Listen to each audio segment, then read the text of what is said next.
Welcome to Positive Talk with Kevin McDonald. Hey, that's me. Hi, and welcome to Positive Talk. Our show features the best positive stories and people from around the globe as we endeavor to answer the universal question of why am I here and what is my purpose? Understanding that can change everything, and knowing your greatness is fundamental to living your best life. So join us right now as together we work to create the adventure of our lifetime.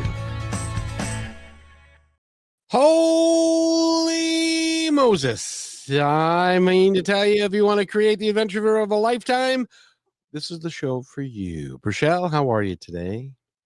I'm doing good. I'm really excited for our guests to be here and talk about the journey that they've been on, which is both extremely unique. And we have Rebecca and Leah today. So, everybody who's listening in, please stay with us the full hour. We have a really good conversation to come. I got to tell you now, for those of you who don't know, Rebecca's been on my show a bunch of times. If you go back into the, I don't know, the mists of time of 600, 700 episodes ago, and I've known her for 20 years. She is an amazing lady and is a wonderful human being.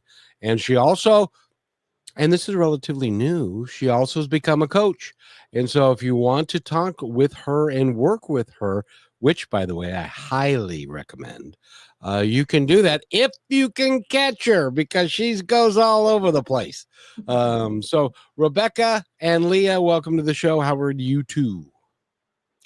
Thank you so much, Kevin. Thank you for your beautiful introduction. I'm doing great. I'm so excited to have my dear friend Leah with me. We met actually during the Royal Roads University coaching program. And because I learned a little bit about Leah and how she's living differently, I thought, oh, I really want to bring her on with me today. So yeah, we're both so excited to be here and share anything you want to too. Thank you so much for having us. Oh, you're more than welcome because you're going to add a lot to our conversation about traveling and living an alternative lifestyle and doing different things just a little bit differently than the norm. I have to tell you a quick story if I can. I have a relative who's a relative to another relative, and he decided he was in high tech or IT and that kind of stuff, and decided, I hate this. I don't like my life. So now he's traveling around the country in a van. Ooh, van life. He's a van boy, and he's enjoying life to a great degree, and it's different. His my other relative, who happens to be his mom, is like, what's he going to do with himself? How is he going to live? It's a completely foreign the lifestyle than what us old folks who were taught. You get a house and you live there, and then you mow the lawn and you do all that kind of stuff. It's a completely different environment than to create what you guys have, which is really quite substantial. It really is awesome. If I don't know where he goes to the bathroom is the only thing I have a question. Anyway, but you guys are living an alternative lifestyle. Would you call it that? Or would you call it, Rebecca, would you call it something else? Yeah, no, that's a great way to put it. Nomadic at this moment. I personally think that there will be a time when I want to put down some more roots. My children are 22 and 18, so that's why I'm having a little more freedom to travel. And it was really, for me, just a friend who told me that international house sitting was a thing, and I hadn't even heard of it at that point. But I was intrigued by that, and so started to do a little research, and have now done some international house sitting. I was very blessed to spend the summer, not this summer, but the one before. I spent 9 weeks in Spain and the south of France. And, I went by myself. I am a very social person. So that was one thing I knew that I would be able to, kind of meet people everywhere I go. And it was the summer of a lifetime. It was really so beautiful. And so I know I'm going to do more. So that's kind of my jumping off place, I guess, to share with you how I'm living differently. And then Leah's story is different. But again, it's kind of one of the reasons I think that we connected so early. I just, found out a little bit about her sailboat. And I have to say, when we started our university program, she was the one gal who had a newborn baby girl. She was actually doing this 8-month program with her newborn baby, kind of there on Zoom for pretty much every class that we had. And so I was just really impressed with that. I think if you're smart, you wait to start your alternative lifestyle until your kids are older, right? And you have a little share freedom and time. And we've just dragged our kids along with us. And I don't know, sometimes I look at more conventional lives and think, yeah, I don't know what we're doing. Well, Rebecca, I got to ask you, because I know you found out about this, but then I want to paint a picture for everybody. You by yourself, alone, just one really strikingly pretty woman gets on an airplane from where you live and flies all 12, 14 hours to go to a place you've never been, to meet people you don't know, and to take care of a house for them for a period of time. And you don't know the language. How ballsy are you? Well, thank you. I mean, I know that there's all kinds of people doing this kind of thing. For me, I didn't travel a lot when I was younger, and I kind of always sort of felt like I missed that. And I would say about 10 years ago, I did do my first solo trip, which was to Italy. And I think it was only 12 days. I basically plunked myself down in Tuscany, a little town called Montecatini, and just used the trains because they're so brilliant there, where you can, so I spent time in Florence. And so I think that was the first taste where I knew I can do this. I can get around without, necessarily knowing the language and that sort of thing. So Florence. Oh my gosh, yes. City.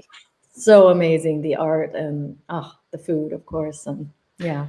And then there's Leah. Now, Leah, I got to tell you, I did interview somebody that lived on a boat as well. Oh, I love it. But it was just husband and wife. Yep. They didn't have the children yet, no, they already had them. They were older, and they were telling me about. And Rochelle, you'll love this. When it's dark outside and you're in the ocean, on the ocean, and it's dark, and you decide you're going to, for lack of a better term, you're going to park your boat out there. I don't know how you do that. And then you go to sleep and you hear the whales in the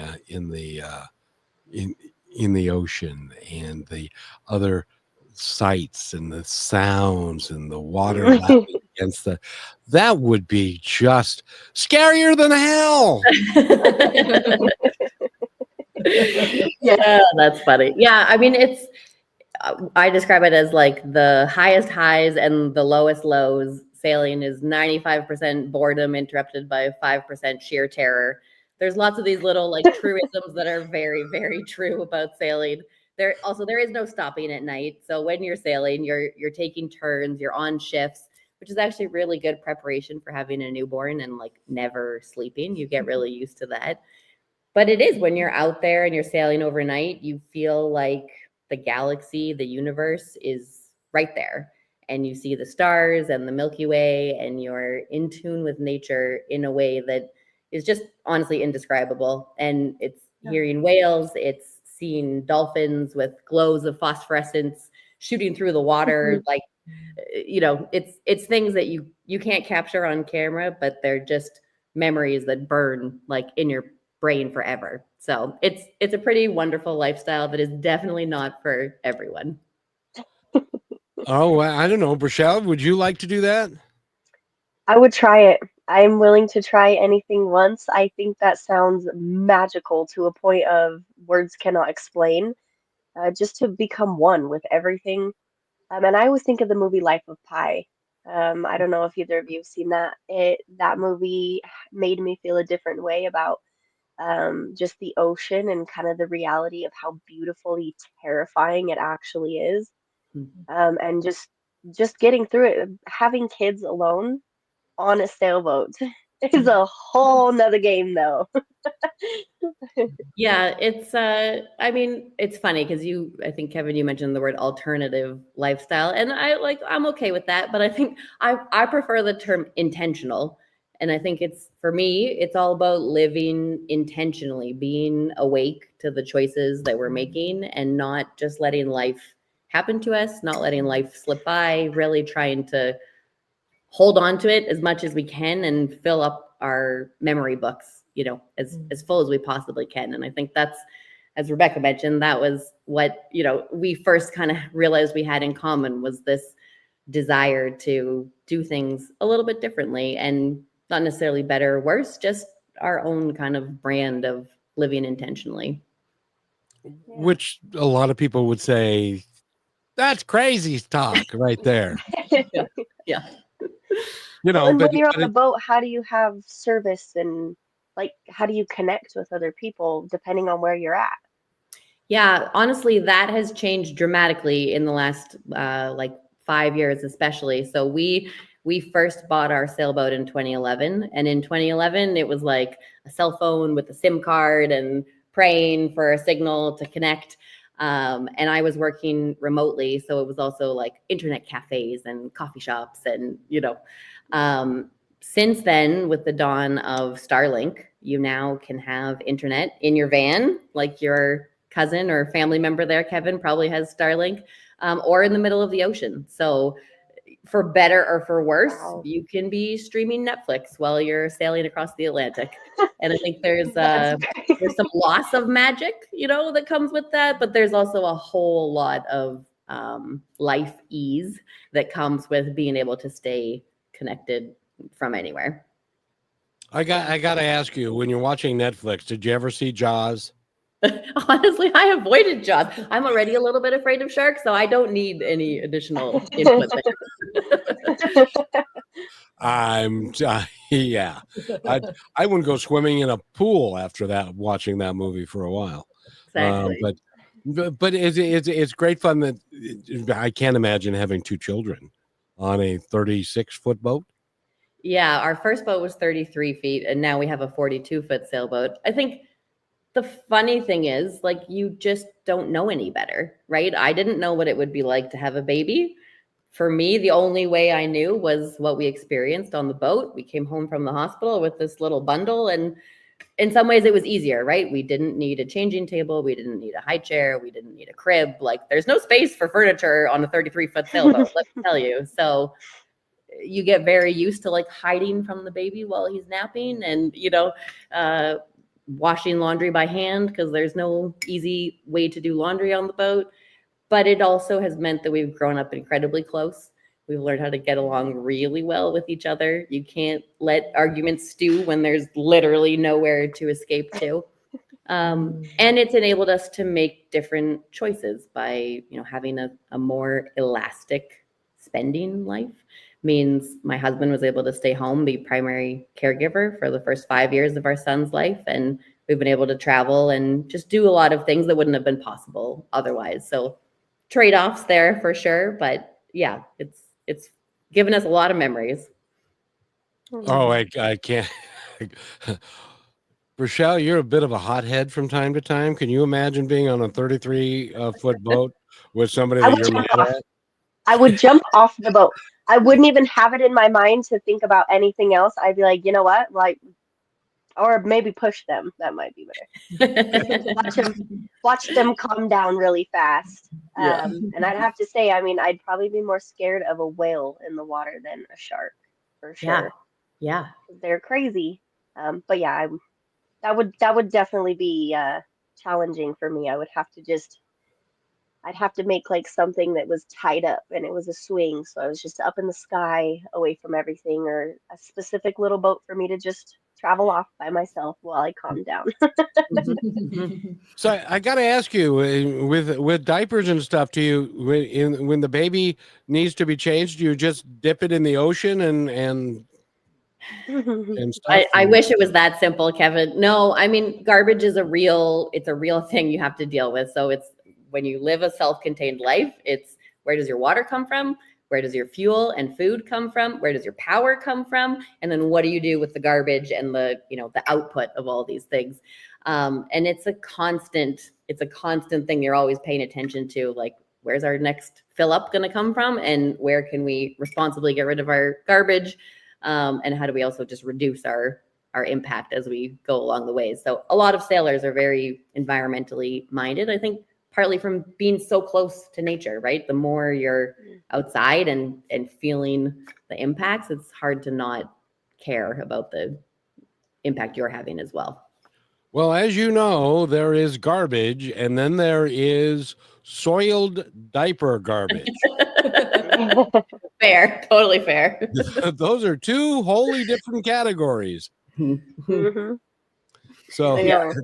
by the way, we're talking with Rebecca and Leah. They are leading an adventuresome lifestyle, both of them in their own way, and they're also coaches, and they'd love to work with you. So we need to take a quick break, and when we come back, Rebecca, I gotta ask you about what's next for you, because the last time I saw you on Facebook one time, and suddenly you were in Italy, and it's like, what? How did that happen?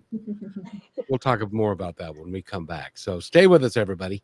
Are you looking for a powerful way to grow your brand while making a real difference? Well, Positive Talk is the perfect platform to align your message with inspiration, hope, and meaningful conversations. By sponsoring Positive Talk, your brand will reach an engaged audience that values positivity and connection. People who want to support companies that share their values. Take this opportunity to showcase your business in a space that uplifts, inspires, and creates lasting impact. Don't wait. Email me, kevin@kmmedia.pro today to learn how you can partner with us and spread positivity while growing your brand.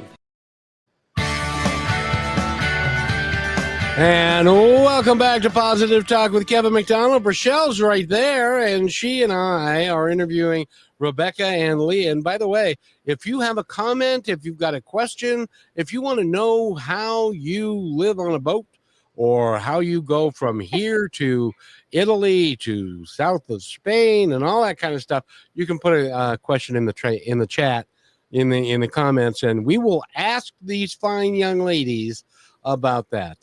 And I got to ask you, Rebecca, you were in a traditional marriage, traditional kids house and stuff. Did you ever think that you would end up here on a radio show talking about the fact that you're traveling all over the world? Yeah, no, a few years ago, I never would have dreamed that, actually, Kevin. And I can share, just that unfortunately I did go through a separation after 27 years with my husband, and everyone's doing well. And like I touched on earlier, one of the things that I just never had a chance to do, Leah knows that raising kids is a full-time job, and I always worked along with that.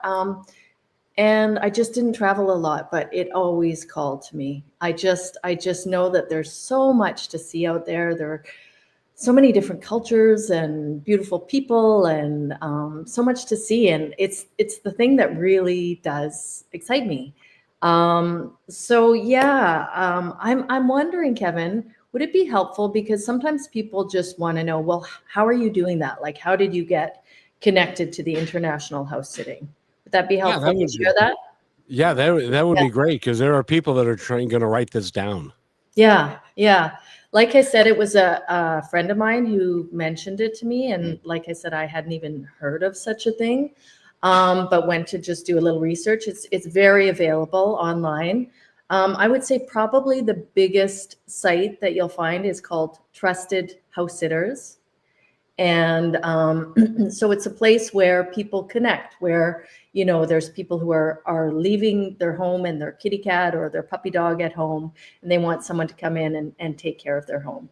And then on the other side of it, there's people who want adventure, or want to go travel and see different places. So like I said, I think Trusted House Sitters is the biggest one. It probably has the most sort of countries involved.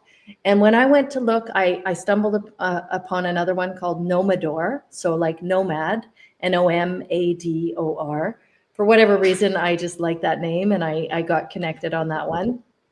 And I did pay the fee, which was $130, I think, for the entire year. And all that did was just sort of vet me with some extra credentials and that sort of thing. You can actually join the sites for free as well, just to start looking around. But once I had done that, then I created a profile that was just all about me and who I am and kind of what sort of adventure I'm looking for. And from there, I could start to look at what was available for house sitting adventures around the world. And like I said, my first summer away was Spain and the south of France. And when I started to apply, I was actually a little nervous. I thought, wow, like I don't have any real recommendations yet. There's a lot of people on there who've been house sitting for a number of years, and they have all these wonderful reviews and that sort of thing. But I was just very lucky, I feel fortunate to connect with the right people. And I'll share this one little insider tip. There was two lovely gals in Spain, just in a little village outside of Barcelona. They were leaving their dear sweet cat Louis. And they mentioned that in their letter, they mentioned that they had recently lost another cat. And I'm a cat lover, I'm a dog lover. And I just happened to mention, oh, I'm sorry to hear about your cat. And so in that letter, I suppose somehow I was the only one who kind of mentioned that little thing. And it was the thing for them that went, oh, this person is, that's why they connected with me. They felt that empathy and that connection. So, I mean, for my first place to be in a beautiful village outside of Barcelona, Spain, like I could go into Barcelona for the day, go to the beaches, explore Barcelona. I mean, it was just incredible. So yeah, I hope that gives people just a snapshot of how to get connected if they want to. I think that's awesome, because if you have a bent to do that and you have the time, that would be awesome, because you were there for what, almost all summer? I did 9 weeks total. So I actually did a few weeks in this village outside of Barcelona. And then actually I sandwiched in, I can give a little plug for this as well. I sandwiched in a volunteer opportunity. There's a company called Pueblo Inglés. And what they do is they help Spanish speakers improve their English skills. And so for a week, I was put up in a beautiful hotel with other sort of native English speakers who helped all these Spanish speakers come. And we just, had conversation and a lovely week together. And then after that week, I went to my next house sitting, which was in the south of France, in a little village just outside of Toulouse, France. So that was beautiful as well. And I take it the cat survived. Yes. Yes. Yeah, it was Louis the ginger, who I fell in love with in the first house, and Etna, the little French kitty cat. So yeah, you make friends. I don't want to be cold and disheartening, but they flew you all the way from where you are to where they are so you could babysit a cat? Mm-hmm. People are serious about their pets, right? And you obviously, especially with dogs, you can't just leave them alone. On the site, you will occasionally see a house that just is about taking care of the plants, taking care of the house.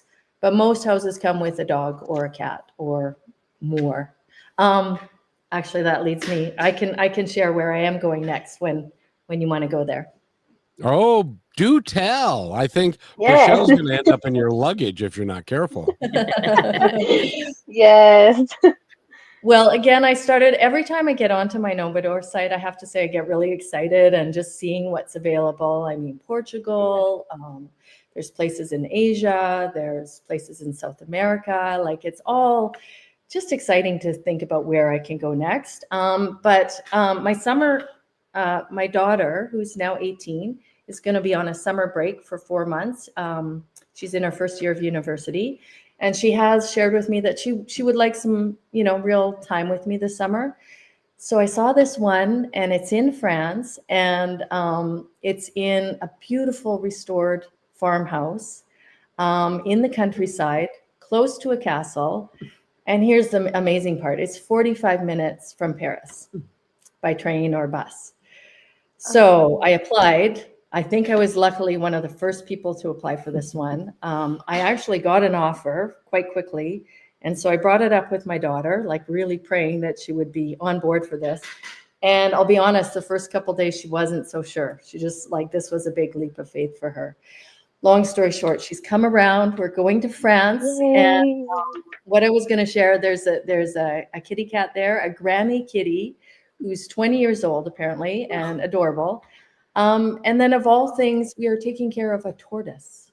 Oh. Ah. I'm going to bet the tortoise outlives the cat. Yeah, probably, right?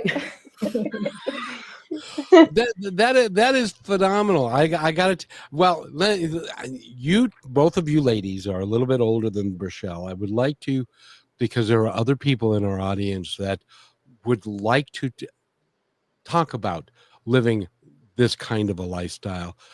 Give Rochelle some advice on if she was, because she's talked about going to Bali and she's talked about other places and stuff. But give her some older sisterly advice. Oh, that was generous. Well, I don't know. Do you have any specific questions, Rochelle, or have you done some traveling already? Honestly, my mind is thinking that Kevin might need to find somebody to replace me because I'm gonna do whatever you're gonna do. Just kidding, Kevin. I'm just kidding. No, I think it's amazing. I haven't really traveled much. My dad was a truck driver, so I went around with him, but hiding in a truck. And my biggest goal is to just leave. Like Kevin said, Bali has been on my bucket list for a year now, and I'm waiting for it to just kind of fall into place. Um, and really just like being with yourself in those times and in different spaces and in moments. What's the biggest thing that you found was the most wholesome with getting to do this experience, but also being on your own? Yeah, that's pretty easy. What comes to mind right away is the sense of freedom and independence and just, Yeah. taking the days exactly how I want to. Kind of, hopefully this isn't offensive to anybody, but like nobody to answer to, really. Yeah, doing exactly what I want to do when I want to do it. And that's still a lot of fun for me when I go away on my own. Yeah, and that's the number one thing I always talk about, and the reason I want to leave is because of the freedom. I mean, we have the whole world. I'm sitting here in Salt Lake City my whole life. I'm like, I gotta go, you know? And seeing the different cultures and different people of being able to learn and to fit in and kind of find, I think my biggest goal with doing that is where do I want to live? Where do I want to raise a family? And how are people different depending on where you are in the world? Because I don't really have a lot to go off of. So I'm just curious on finding new people and going to new places and learning about myself throughout those experiences. So if you find me in your suitcase, sorry. You can leave me there. What's interesting is that I think this is becoming more of a thing for women and for couples that like you and your husband. By the way, I assume he is just a simply wonderful guy. He is. Yeah. He'd have to be on a boat with 2 kids and his wife at 33. Anyway, but how did you two? Whose original idea was it? Did he approach you, or did you say? And then how long did it take you to warm up to the idea after you said, "Are you kidding? You must be crazy"? So we both grew up sailing in slightly different ways. He's from Maine, so he grew up like traditional wooden sailing boats on weekends and summers with his family. I grew up with a family very invested in sailing. My dad built a sailboat when I was 5. My sister and an empty hull arrived at the same time. And after 3 years of building a sailboat, my parents then took us sailing around the world for 4 years. So for 4 years, I was homeschooled My parents didn't work. They sold everything they owned to make this trip happen. We were not rich by any means. This was like pre-spending their retirement when they were young. But they had lost a baby between my sister and I, and they realized like life is short and we want to do this with our kids while they're young, and future us will have to figure out retirement when that comes around. So I grew up with that very privileged, lucky lifestyle. I didn't understand that like some people have to go to work. I thought that was really weird. Like all the adults I knew just sailed around the world with their families.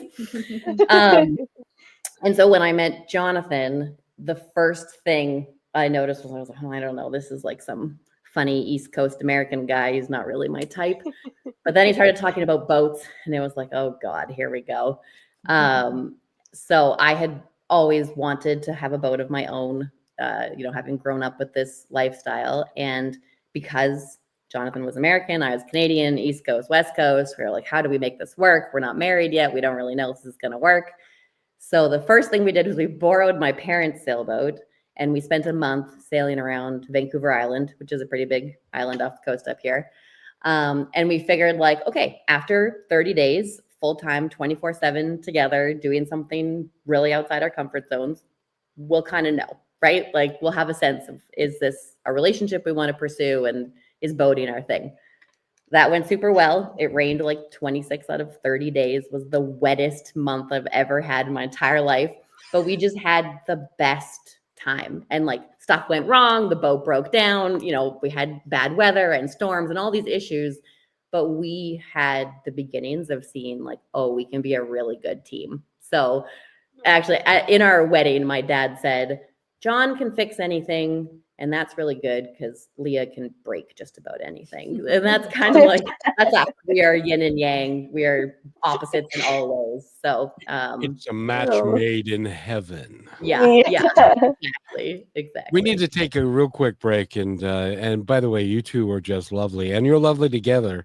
When we come back, I want to talk about the coaching program that you did and how you're going to be able to, gosh, think about it, impact people all over the world.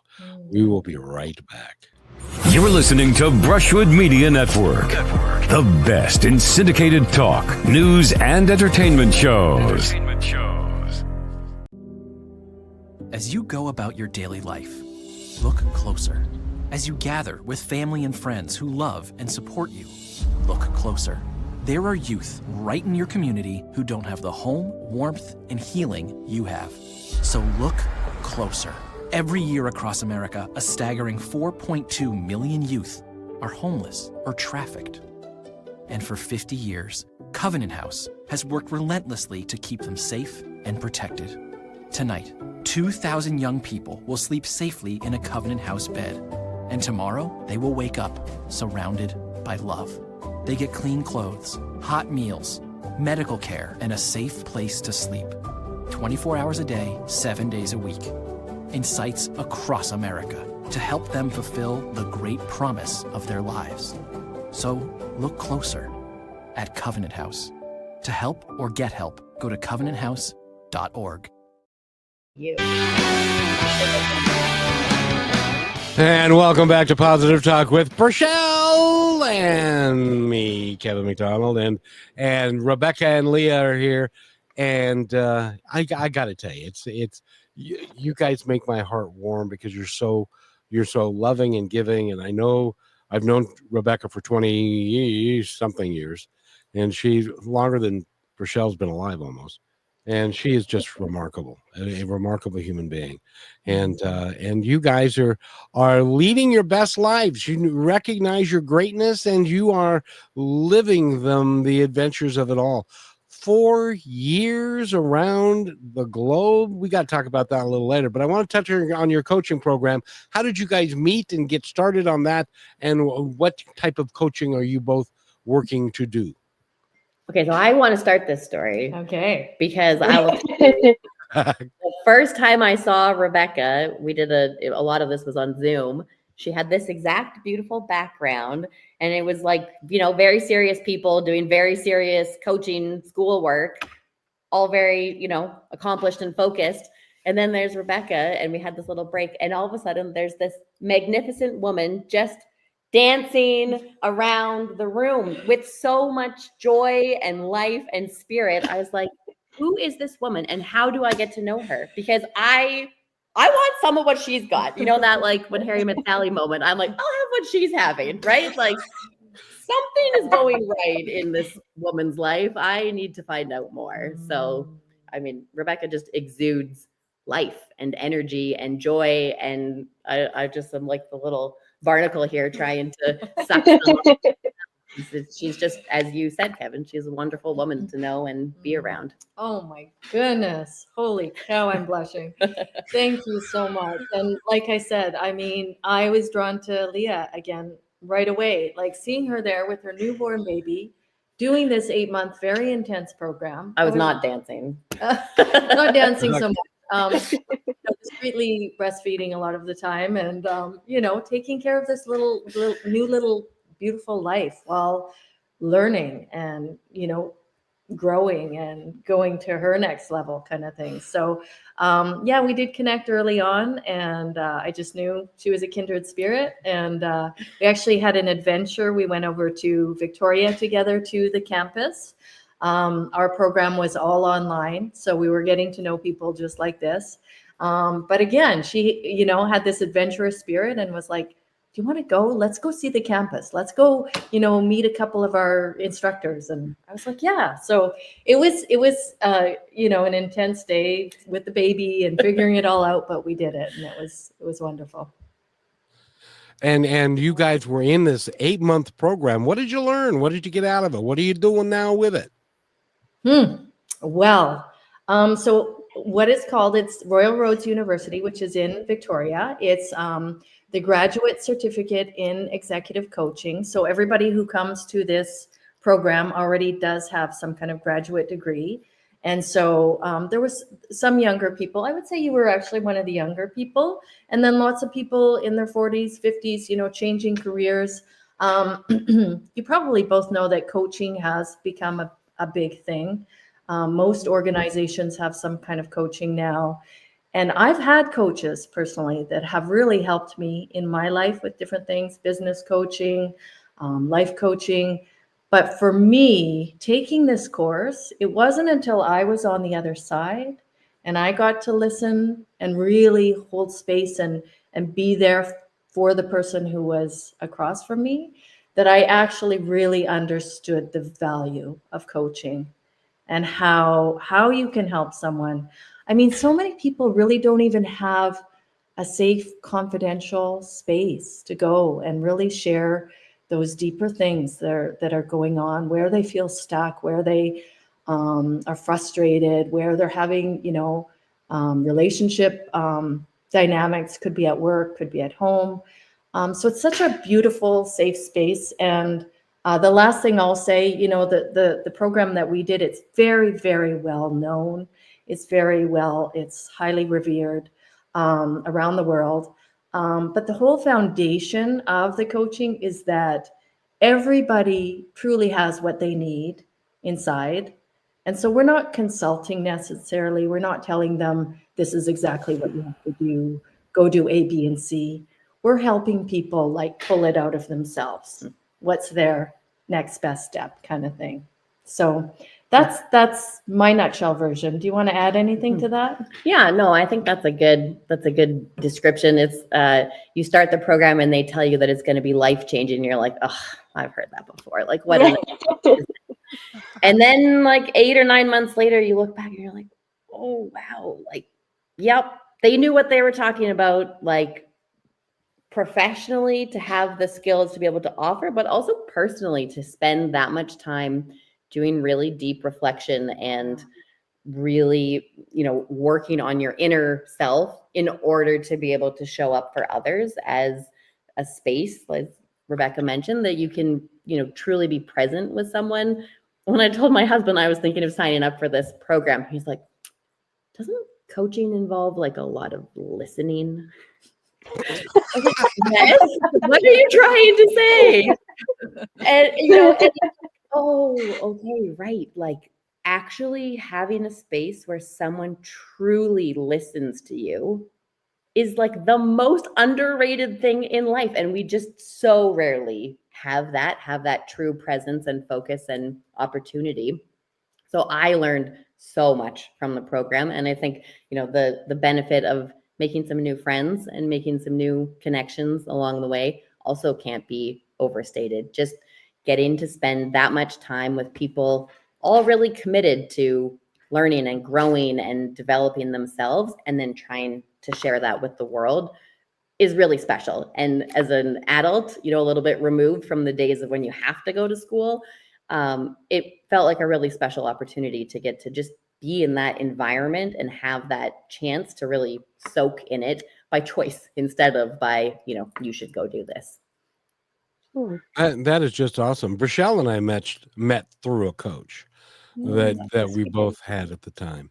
And so I highly, now keep in mind that Rebecca, when we go back to when I was doing when we first met, I was doing Positive Talk Radio on KKNW in 2003. And coaching was new. It was a brand new thing. And you could go to a weekend thing and they would say, yes, if you listen well, you're a coach. You're a coach? Okay, here's a certificate and give me my 50 bucks. And that's how a lot of that worked. Now it's a real, honest to goodness. It's one step below a therapist, one step below a psychotherapist. But what it is, and you and I've talked to you on a real personal level on things going on with me that I felt like I could share with you. And outside of it being on the New York Times, I've never heard anybody say anything about that, about the things that I told you. But it was important because you were so able to listen and to take it in and to tell me back what I had said, or to give me some, if nothing else, just to remotely hold my hand and say, it'll be all right. Yeah. Well, Kevin, I have to say, I mean, we have that relationship because you are also that kind of person.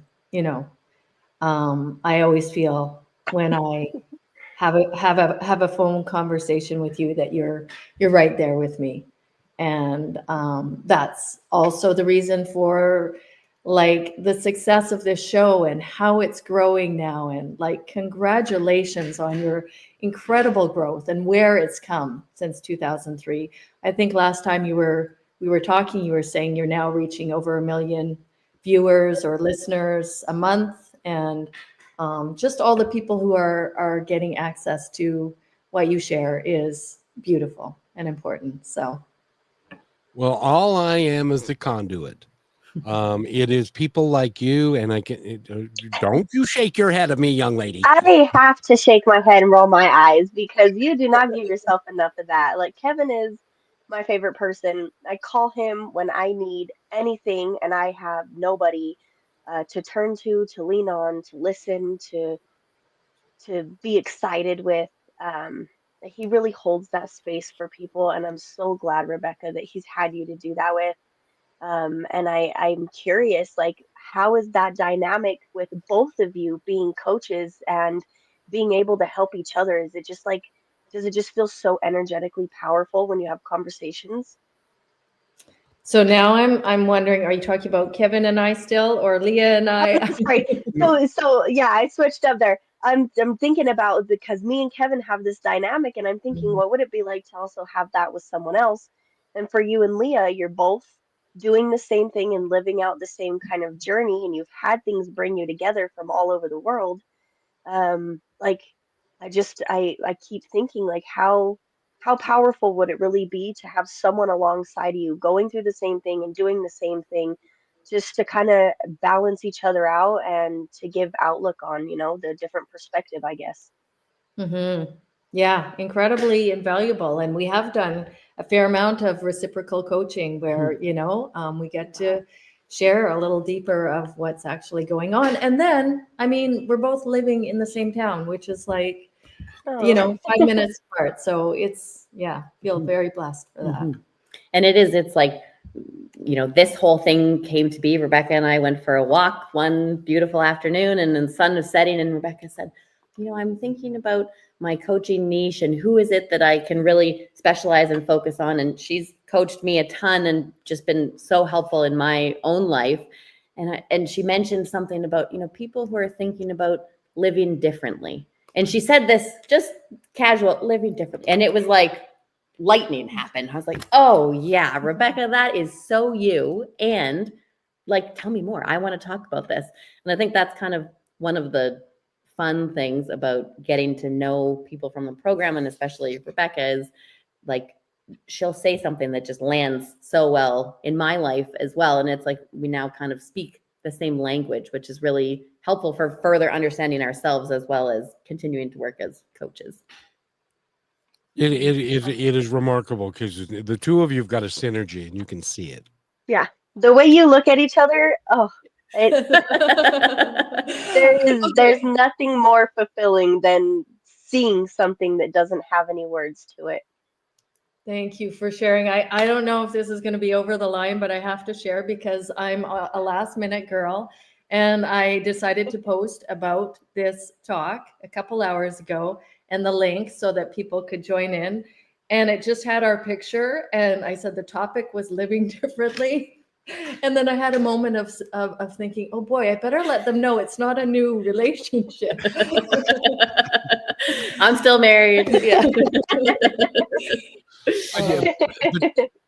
I just got to say this. We need to take a real quick break, but I got to say this is that women like you and Rochelle, in some of the people that she's met through this show, that have formed females that have formed a bond.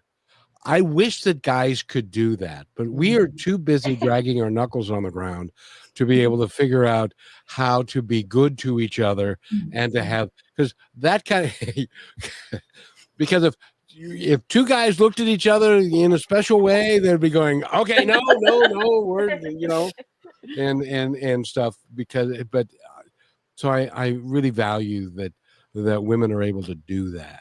And it gives you a much deeper connection with each other than us boys get to have, and that's too bad. We need to take a quick break, and we'll be right back. More with Rebecca, Leah, and Rochelle is here too. We'll be right back. Last week, Brandon met a girl on a dating app. One day after work, he finally found the courage to ask her out. No answer. He started to panic. Was he being too pushy? Maybe it was too... Hey, sorry I didn't respond. I was driving. I would love to go on a date. How does tonight sound? Brandon tried to play it cool, but inside he knew. A girl so smart, so responsible. She must be a keeper.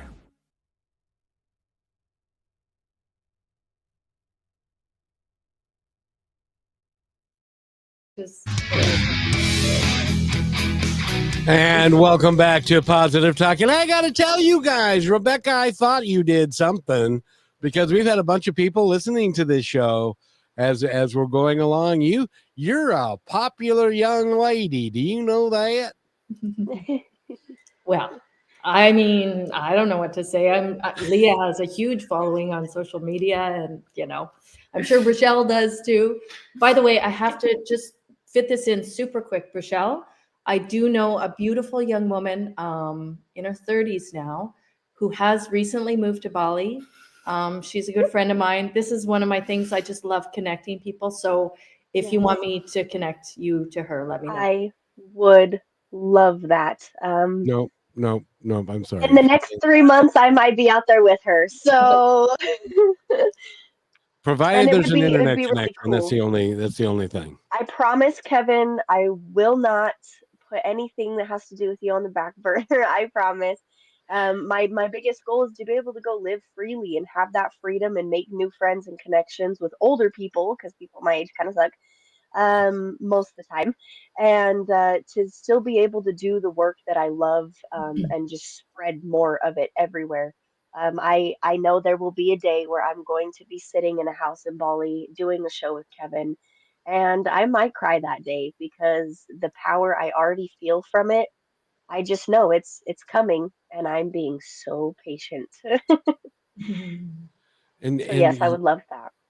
and thank you for that, Rebecca, because she is a networker, to say for all networkers, and Leah, I'm sure you are too, and stuff. By the way, I know that you're off the boat at the moment, Leah, but when are you guys gonna get back on the boat?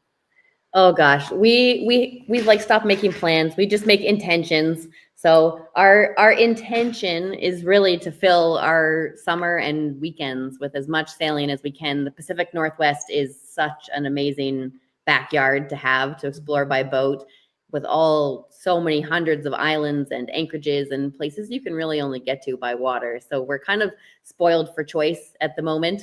We're experimenting with land life for a little bit as maternity leave comes to an end and my son is in school. So, we have some things to kind of juggle, but we're always dreaming and scheming up what the next thing might look like. I heard a rumor that maternity leave in Canada is a little longer than it is in the United States. How long Yeah. is it? Yeah, so with Zephyr was born in Maine. I had the American 12-week maternity leave and went back to work, like so many women have to. And I was lucky to have the 12 weeks, honestly. So when we thought about having a second, I said, okay, but I wanted a daughter. So she's going to be Canadian so that I can have the 18-month maternity leave, which I'm almost embarrassed to even say out loud. I have so many friends and coworkers who've, not had that luxury. And it is truly a luxury to have such a long amount of time for bonding and recovering and just getting to be a little family of 4. So yes, it is quite a lot longer this side of the border. Well, maybe when you become the 51st state, we'll take. No, I'm kidding. I'm sorry. I didn't mean to say go there. that. It's a sketch. Get rid of that. Yeah, that's no, that's not good. I think that we are so backwards when we take. You're only gonna have 18 months with your baby once. Mm-hmm. And it's important that you have the bonding experience and also the ability to get that done. And that is so important because life is too valuable. And by the way, and if you haven't been watching this whole thing, go to YouTube and listen to the whole or watch the whole thing, because these two and a budding wannabe up there are living a lifestyle that people. Do you know that people dream about doing what you guys are doing in reality, but they don't have the intestinal fortitude to get it done? Something just popped into my head on that note, Kevin, because it's true. People are kind of watching, like, where is she next and what is she doing? And I run into people and they say they're living vicariously and sweet things like that. But on the house sitting sites, a lot of couples do this together as well. And actually, Leah just did this for the first time with her family. Inspired by you. Oh, thanks. Yeah. We house sat over Christmas in Los Angeles. My brother-in-laws both live in Los Angeles. And so we're like, oh, Airbnb is really expensive for a family of 4. And we stayed in the most beautiful homes. We watched 3 cats and 3 dogs over 2 separate house sits. So my kids got to have a little bit of pet time because we don't have any pets on the boat.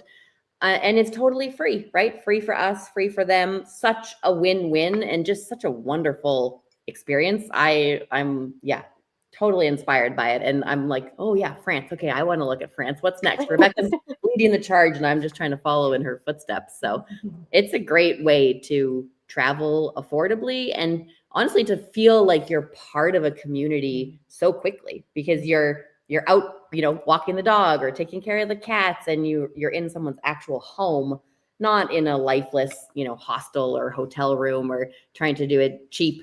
So it's, really great experience. So, Rebecca, I have to ask you, when you're house sitting, does anybody ever say, oh, by the way, while you're here for that 3 months, would you mind painting the living room or do you just keep up and clean up after yourself and you're good to go? Yeah, basically, I mean, there's houses with more plants, houses with less plants. I did take care of a garden in the place outside of Barcelona, Spain. So, watering the garden, and it kept giving to me. I had like fresh veggies, that I could go enjoy while I was there. So every house is a little different. The only ones, honestly, I steer clear of is the letter where the person is like, that's all they talk about is the list of chores and the mowing the lawn and all the things that they're expecting. There's been a few letters I've seen like that I'm like, I might avoid that one. But there was also one that was 13 cats in the house. And I thought, maybe not. That's amazing. 13 cats and 1 litter box. That would be tough. Yeah. That would be tough. And I imagine also that you need to be careful because I hope this isn't true, and I hope that the homeowners and those people are vetted thoroughly, because I would hate for somebody to go, I'd love to have you come sit in my house. Do you have a picture you can show me? I haven't seen any of that. And what's beautiful is you can read people's reviews. So the people who also offer their homes get reviews of how it was for their guests to come and stay. And so that's super helpful. Oh, that is really cool. And by the way, Rochelle, don't get any ideas. There's a theme. I think it's too late. I think it's too late for that. I'm going to call Rebecca and be like, what do I have to do? So, oh boy, there she goes again. But before we go, I want people to understand and to get your information. So if they would choose to work with you, I know it's RebeccaHarrison.info is your website, Rebecca. And Leah, do you have one as yet? Yeah, you can follow our little sailing adventures. Our blog is withbrio.com. So if you do something with brio, it means you're doing it with passion and vigor and enthusiasm. And brio is also the name of our boat. So withbrio.com. I have no idea what brio means. It's an English word, but it's very rarely used. So yeah. Yeah. So congratulations, you two. And by the way, thank you for coming and talking to us today, because Rebecca, I want the next time that we talk, if not before, or the next time you're on the show, you're going to be in a whole different country. Possibly. Yes. Hopefully. Me too. That's right. And Rochelle. Will be Ollie. Yes. Leah will be sailing. Love it. Yeah. I just love and even if you are like my nephew who is living, it used to be, oh, the poor guy is living in a van. And now it's like, oh, that lucky man, he's living in a van. I think that's so weird. Yeah. But he loves it, and he loves the freedom it gives him to be able to go anywhere he wants. And in today's world with GPS, my sister can still keep tabs on him as to where he is. So she knows approximately where he is at all times. So it's really great fun. Rebecca and Leah, you've been great here. Do you have either of you have anything to say? You got a minute. I think I would just say, life is short. Nothing is forever. Try something, take an experiment, take a risk. You don't have to do it forever, but just try something. Rebecca? I can't say it better than that. And I just want to thank you so much, Kevin. I didn't even know when you wanted to have me on the show again, I was like, well, what am I going to talk about? And then this popped into my head. So I'm so happy to be here with you, and so happy to be here with you, Rochelle. What a fun talk. And thank you, my friend. Yeah. So yeah. Grateful. It's been wonderful. You guys are something that, like I said, a lot of people are like, I would love to do that. Can't I do that? And you can. except for Rochelle, she's not allowed. I'm sorry. Bye, Kevin. And she's only 5 feet tall, so she'll fit in your luggage. Oh, Yeah. Let's dynamite it. But thank you so much for both of you being on the show. It was a complete honor. And Kevin, I'm not even going to say nothing now, but I might be everywhere and all around doing this from now on. So So thank you, ladies. Thanks for listening to this episode of Positive Talk with Kevin McDonald. Our purpose is to provide everyone with a positive, entertaining, and educational experience. I would love your feedback and comments about the show, including possible topics and great guest suggestions. Please email me at kevin@kmmedia.pro. And remember, be kind to one another because each other's all we've got. That's Kevin@kmmedia.pro. That was